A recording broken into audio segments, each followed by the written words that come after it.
Ladies and gentlemen, I am John C. Maxwell, and today we will explore a cornerstone principle of effective leadership, the law of connection.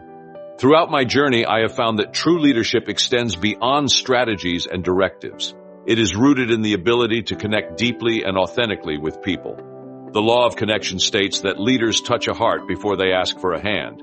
Successful leaders understand that to inspire and motivate others, they must first build strong, genuine relationships. Connection is about empathy, trust, and understanding, creating a bond that motivates people to follow and give their best. Let us delve into how we can cultivate meaningful connections with those we lead, enhancing our influence and creating a cohesive, motivated team. These are the 21 unbreakable laws of leadership. The law of link is the 10th law, and the law of link says that leaders touch a heart before they ask for help. You might want to emphasize that word. When you really understand the law of connection, you know that you have to connect with someone on an emotional and social level before they'll ever start to do physical things with you.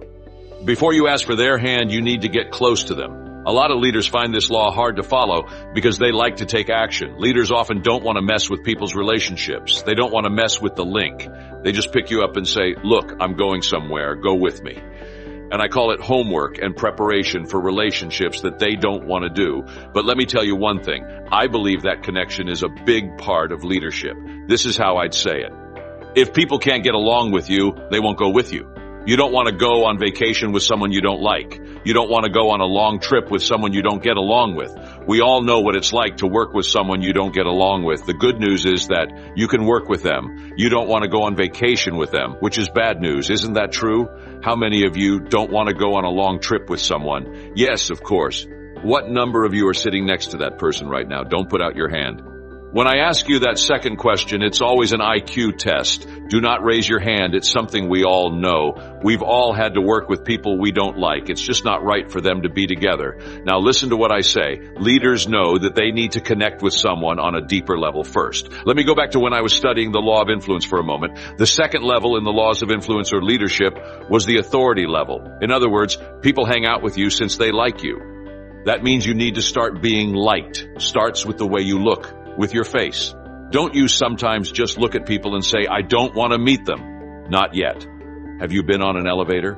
You just stand there and look when someone gets on the lift. You only look at it. They say nothing. They haven't said anything. They haven't said anything. Do you know? Put your hands on each other and look at him. Say, "Thank God I'm not going home with them." People who have to deal with people every day are especially amazed by it. I can't believe so many of those leaders are bad with people.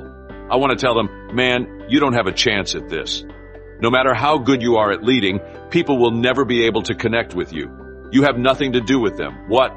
I wrote a book called Becoming a Person of Influence about 4 or 5 years ago. I also wrote the book Becoming Influential, and people who see it think it's about relationships because it has 10 ways to get people to do what you want. It is, after all, a book about relationships. Do you know what it is? It's about being a soft boss. It teaches you how to connect with and persuade other people because once more, you can't ask for help if you don't touch your heart. I love this place because I love talking to people and making connections. So let me try to get down to earth with you and help you figure out how to connect with other people. Finally, I want you to know that before I give you the list, I believe it is the job of a leader to connect with people. People in charge will often tell me, well, my people my people aren't coming along. I used to go down to General Electric when I was a kid because they had in the port area, trains would come in and unload and pick up goods. I'd love to just sit outside and watch the trains come in, connect and disconnect the cars and all that. I always paid attention too. I always thought it was the locomotive's job to back up and connect with the other cars. I never saw a boxcar go around the track and ask, "Man, where's the locomotive?" I understand. No, if you're in charge. Also, the fact that they hit those cars when they came back didn't mean they talked to those cars. They weren't connected to those cars just because they hit them. You don't connect with people just because you have a meeting and those cars need to learn how to couple up every once in a while. Randy Lee and told him I had a meeting with him. We did eat lunch. Hey there, you need to connect. You need to pair up. How do you get in touch with people? First, get in touch with yourself. To start, you need to be able to connect with yourself. This is how I'd say it. If you've never felt emotionally close to yourself, you'll never feel emotionally close to someone else. You need to know yourself. You need to accept who you are. You need to love yourself. If you don't love yourself, you can't love someone else. If you can't relate to yourself, then you can't connect to other people. If no one is home inside, then no one will be home outside. Get in touch with yourself. Second, be honest and open when you talk. What I've learned is that being honest and open with people is best. It helps people trust each other. Third, live your idea. Very easy. People should do what you tell them to do. In fact, a leader should never tell their followers to do something that they aren't ready to do themselves.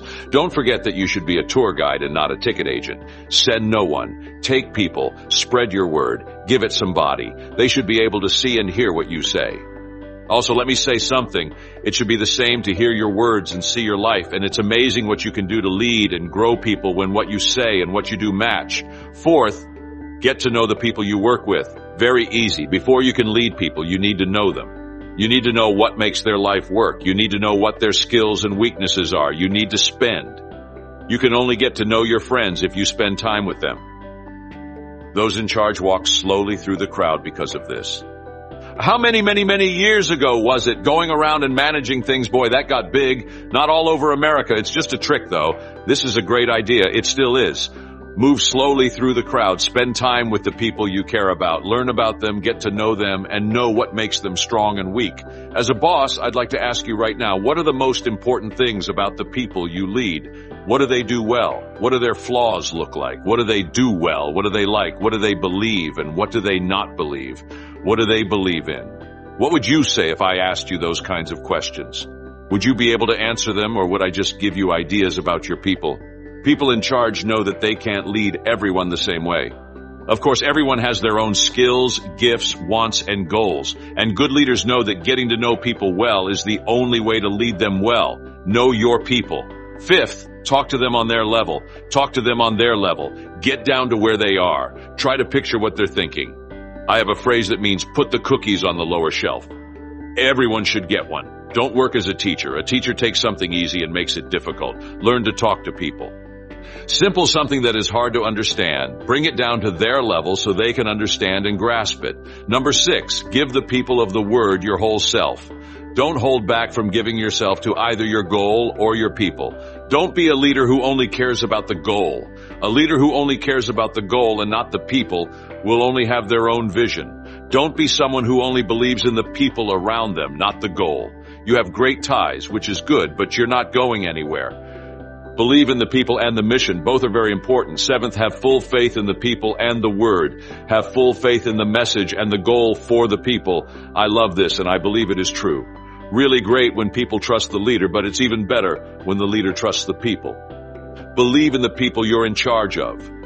8th, talk about how the message or goal has affected you. The only way for other people to understand the lesson, message, vision, or task you're on. They will only believe you if you show them how it helps you.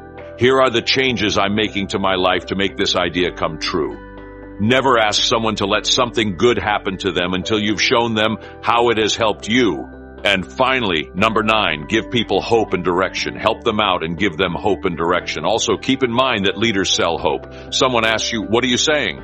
Hope is what I sell. CEO of Southwest Airlines, Herb Callagher, is a great example of the law of link through his life.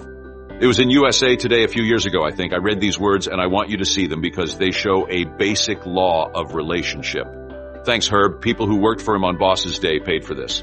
Thanks for remembering all of our names, Herb. Thank you for helping the Ronald McDonald House, for helping to pack on Thanksgiving, for kissing everyone, and we mean everyone, for hearing, for running the only big airline that makes money, for singing at our Christmas party, for singing just once a year. Thanks for letting us wear boots and shorts, to do work, to play golf at the Love Classic with just one club, for talking faster than Sam Donaldson, for riding your Harley Davidson to offices in the Southwest. Thanks for being more than just a boss. They all want to wish you a happy Boss's Day. What you said is the rule of connection. Ladies and gentlemen, as we conclude our exploration of the law of connection, I hope you appreciate the transformative power of genuine relationships in leadership. Leaders who connect with their people on an emotional level inspire trust, loyalty, and a shared sense of purpose. To apply the law of connection, invest time in getting to know your team members. Listen actively to their concerns, aspirations, and ideas. Show empathy and genuine interest in their well-being. Communicate openly and authentically, and let your actions consistently reflect your words. By doing so, you build a foundation of trust and respect that encourages others to follow your lead with enthusiasm and commitment. Remember, leadership is about people, and connection is the bridge that links your vision to their hearts and minds. By prioritizing connection, you create an environment where individuals feel valued, understood, and motivated to contribute their best. Thank you for joining me on this journey. May you embrace the law of connection and let it guide you in building strong, authentic relationships that empower and inspire those you lead.